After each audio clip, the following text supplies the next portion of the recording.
हमारे महान क्रांतिकारी संत कबीर साहब, संत शिरोमणि संत रविदास और इस देश में नहीं पूरी दुनिया में मानवीय मूल्यों को स्थापित करने वाले, बेजुबान को जुबान, नारी को सम्मान, वंचितों को अधिकार, पशु से पूरी जिंदगी जीने वालों को इंसान बनाने वाले बौद्ध संत बाबा साहब डॉक्टर भीमराव अम्बेडकर, सभी बहुजन घरों में बहुजन महापुरुषों को पहुंचाने वाले बहुजन नायक मानव साहब काशीराम, आरक्षण के जनक साहू जी महाराज, सामाजिक क्रांति के अग्रदूत महात्मा ज्योतिबा फूले, प्रथम महिला शिक्षिका माता सावित्रीबाई फूले, वो सभी संत महापुरुष जिन्होंने मानव कल्याण के लिए अपना बलिदान दिया, उन सभी के चरणों में मैं कोट कोट नमन करता हूँ।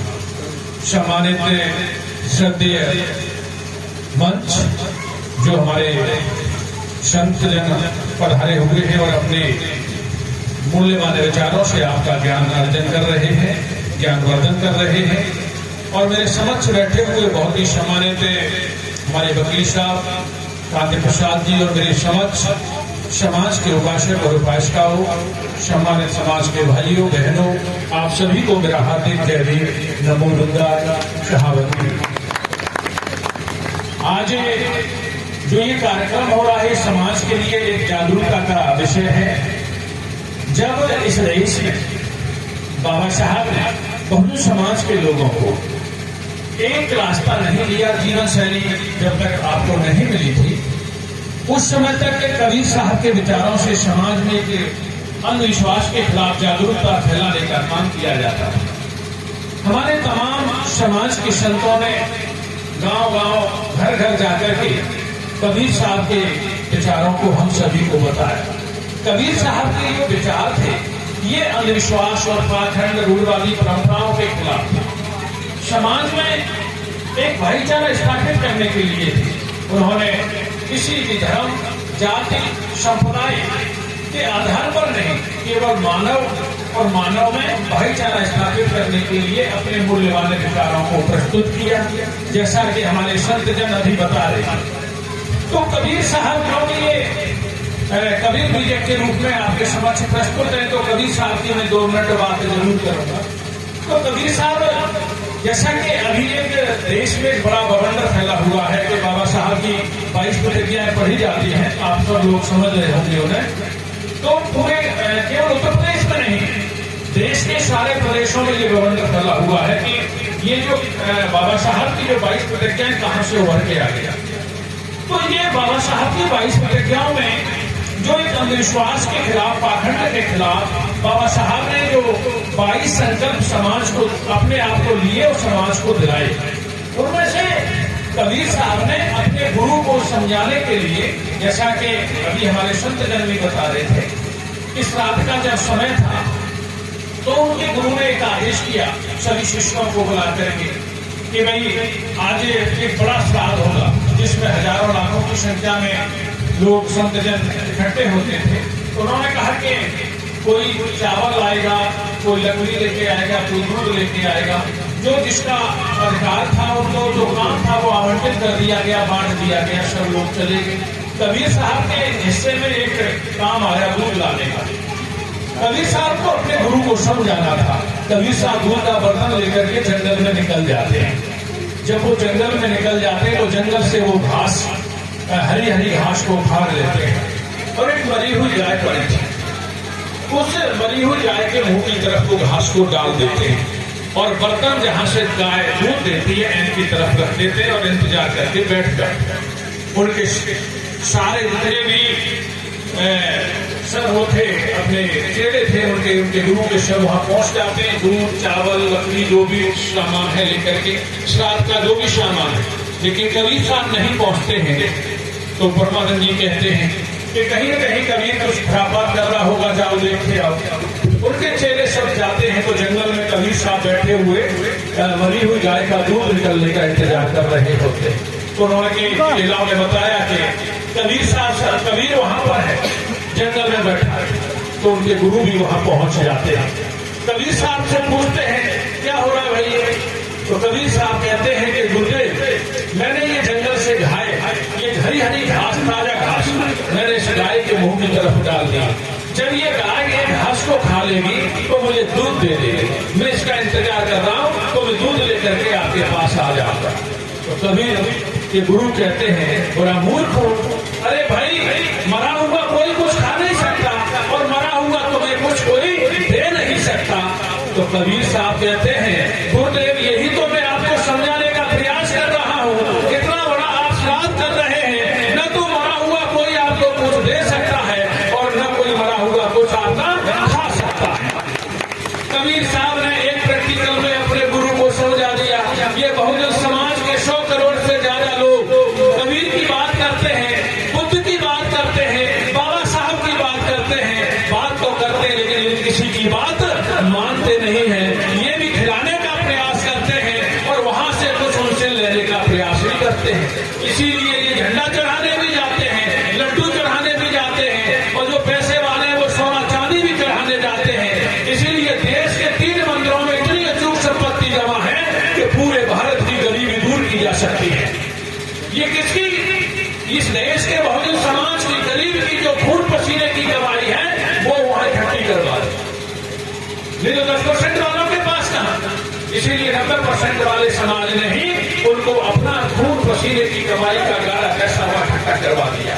तो कबीर साहब ने एक प्रैक्टिकल में समझा दिया, यदि कबीर नीचक का इससे संत वाणियों का कोई औचित्य है तो संकल्प लेना कि आज के बाद किसी पत्थर के पास कुछ मांगने न जाना, कुछ खिलाने न जाना। यदि खिलाना है तो अपने पूर्वजों को खिलाओ, खिलाना है तो अपने बच्चों को खिलाओ और मांगना है तो उससे मांगो जो तुम दे दे। कौन देगा? अपने बच्चों को पढ़ाओ लिखाओ तभी तो वो आपको देंगे। लेकिन सिस्टम अलग है, सिस्टम इतना अलग है कि जब इस देश में बच्चा बलि दी जाती है, बहुजन समाज के घर में यदि कोई दलित समाज के घर में शूद्र, जिसको कभी राक्षस कभी असुर कभी शूद्र कहा गया, पहला बच्चा लड़का होगा तो उसकी बलि दी जाएगी। तो क्या कि जो महाशक्तियां हैं वो खुश हो जाए। यदि समाज में कोई ताकतवर व्यक्ति होगा, बलिष्ठ बलि जिसको कहते थे, उसकी बलि दी जाएगी, तब ये महाशक्तियां खुश हो जाएंगी। तो नर बलि, बच्चा बलि, पशु बलि, जीव हत्या करके कथित महाशक्तियों को खुश करने का प्रचलन था। तो तथागत बुद्ध राजा शुद्धोधन के बेटे थे, इस तरीके की जीव हत्याओं से काफी विचलित थे। उधर पानी के विवाद पर राज परिवार में 2 समाज के बीच में बड़ा विवाद हो गया। बुद्ध चाहते थे कि ये आम चर्चा से बैठ करके मामला निपट जाए, विवाद का निस्तारण हो जाए, लेकिन नहीं हुआ। तो वो सत्य की खोज में ग्रह त्याग कर देते हैं कि लंबी तपस्या, लंबे अनुसंधान के बाद जब उन्हें बुद्धत्व प्राप्त होता है तो ये समझने की बात है। तथागत बुद्ध ने उन अपने 5 विरोधी ब्राह्मणों को सबसे पहले प्रवृत्त किया, जो तथागत बुद्ध को ढोंगी, आडंबरी, पाखंडी कहा करते हैं। कितनी अच्छी, कितनी ताकतवर विचारधारा थी जो बुद्ध प्रवचन करते हैं और अपने विरोधियों को अपना धम्म प्रवचन सुनाते हैं।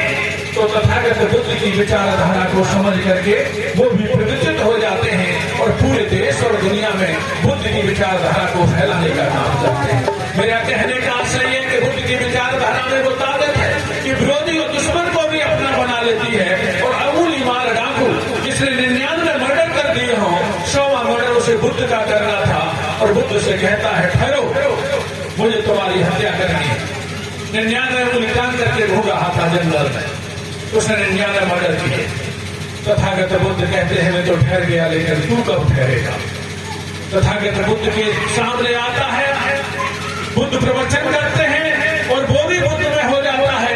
जो इतना बड़ा अपराधी बुद्ध की बात सुन करके एक संत बन जाता है, भिक्षु बन जाता है और पूरे देश और दुनिया में बुद्ध की मानवतावादी विचारधारा को फैलाने का काम करता है। आपके पास इतना बड़ा ये भंडार है, इतना बड़ा समानतावादी, समतावादी, मानवतावादी विचारधारा जो दुश्मन को अपना बना लेती हो और अबूल इमार जैसे डाकू को भी भिक्षु बना देती हो, ये वो विचारधारा है। वो तथागत बुद्ध की इस विचारधारा में 5 बातें मुख्य थी जो बुद्ध ने अपने धम्म प्रवचन में कही। प्रत्येक इंसान को पृथ्वी ग्रह पर जन्म लेने के बाद उन 5 बातों को समझना चाहिए।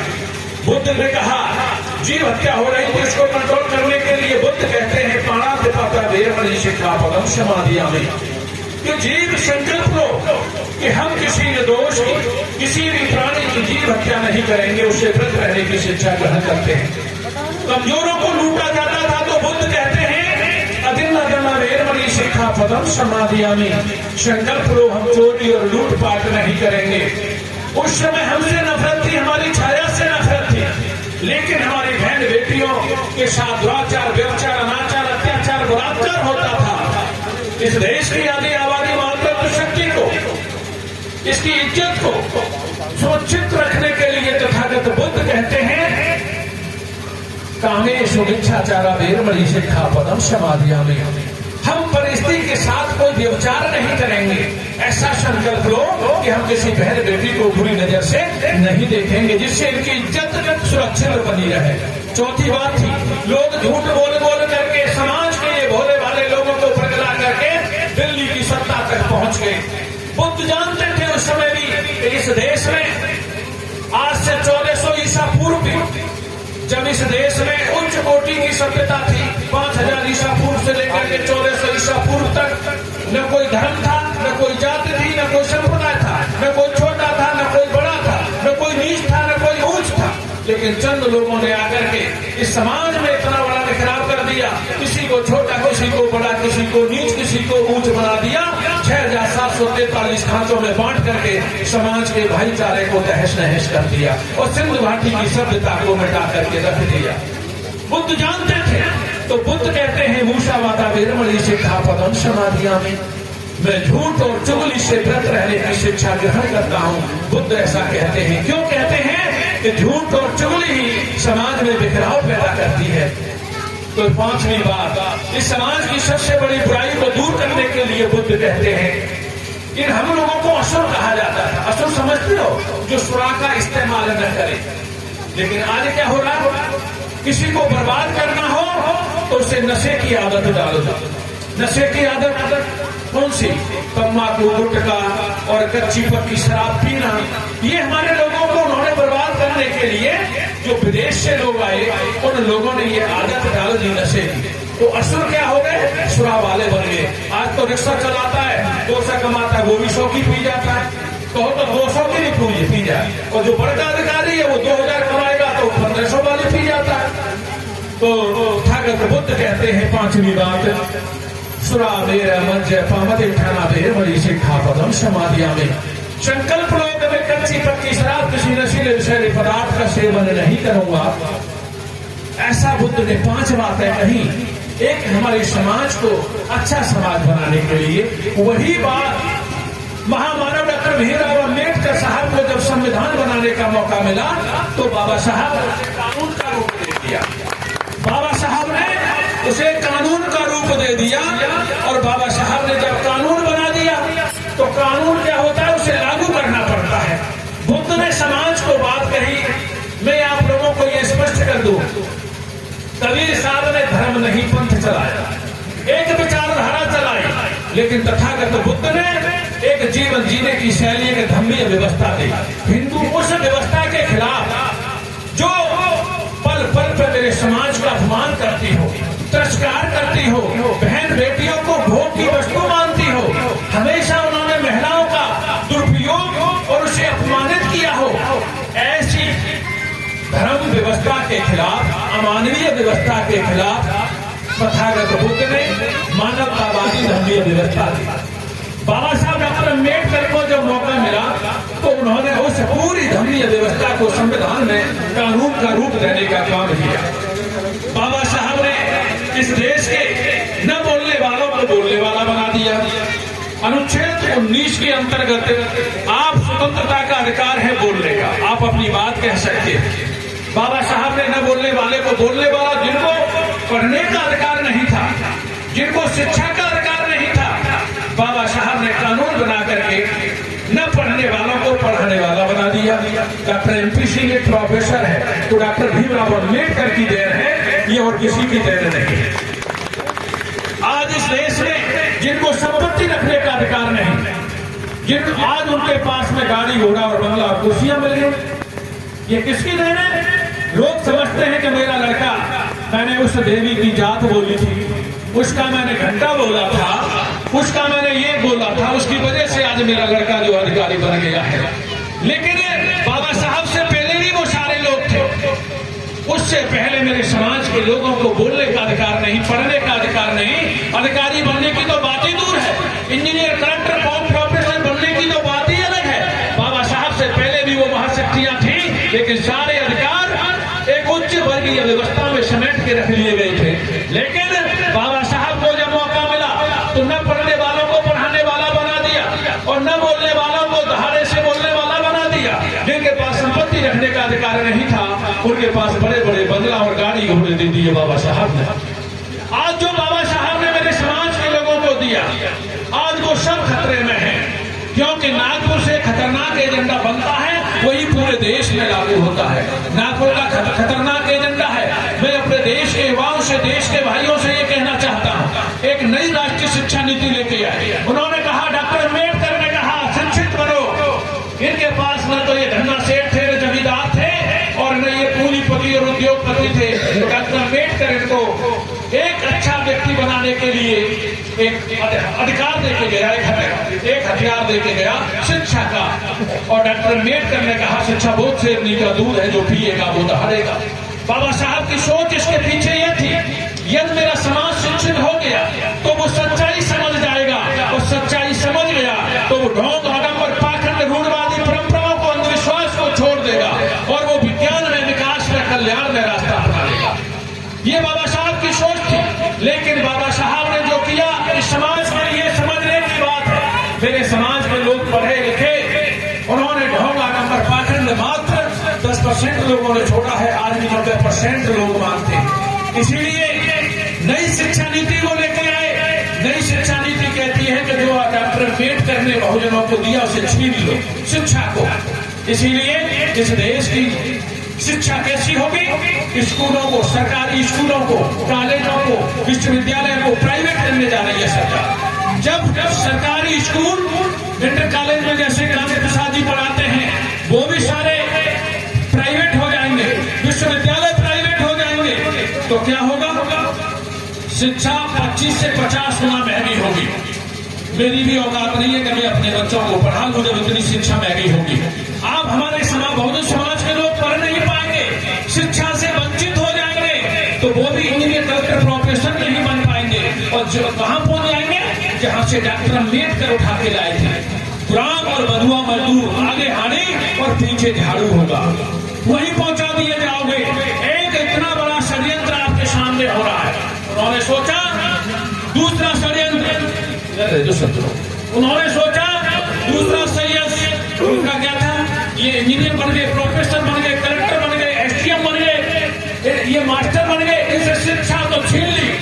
अब इस देश के जितने भी सरकारी विभाग हैं, चाहे रेलवे हो, चाहे एयरपोर्ट हो, चाहे पोस्ट ऑफिस हो, सबको प्राइवेट कर दो। तो सारे सरकारी विभागों को बेचा जा रहा है। जब ये बेच दिए जाएंगे, प्राइवेट हो जाएंगे, तो हमारे लोग न तो इंजीनियर बनेंगे, न प्रोफेसर बनेंगे, न डॉक्टर बनेंगे, और न कोई बड़का अधिकारी बनेंगे। तो कौन बनेंगे? गुलाम और बधुआ मजदूर बनेंगे।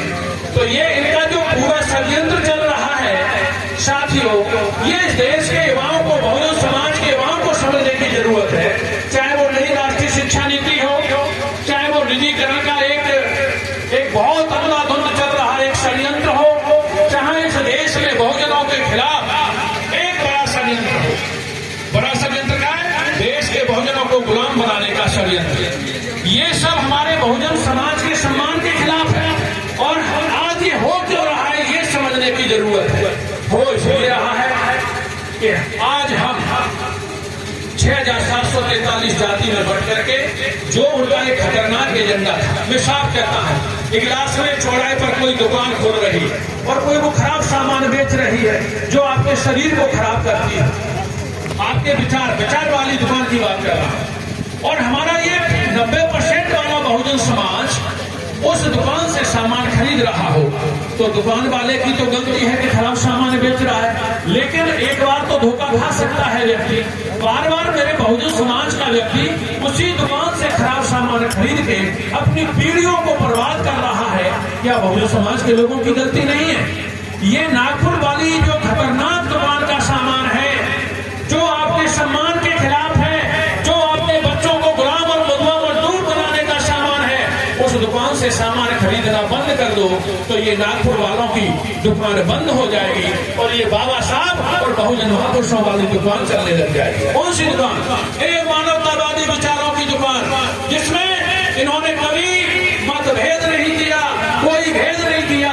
हमारे बहुजन महापुरुषों को जब कुछ लेने का मौका मिला तो दोनों हाथ से इन्होंने तो पेड़ पौधों की सुरक्षा के लिए भी कानून बनाए, जीव जंतु की सुरक्षा के लिए भी कानून बनाए और प्रत्येक जात वर्ग धर्म संप्रदाय के बिना किसी भेदभाव की इनकी महिलाओं के लिए भी कानून बनाया। बाबा साहब तो हिंदू कोड बिल के लिए इतना बड़ा संघर्ष किया कि बाबा साहब ने कानून मंत्री पद छोड़ दिया।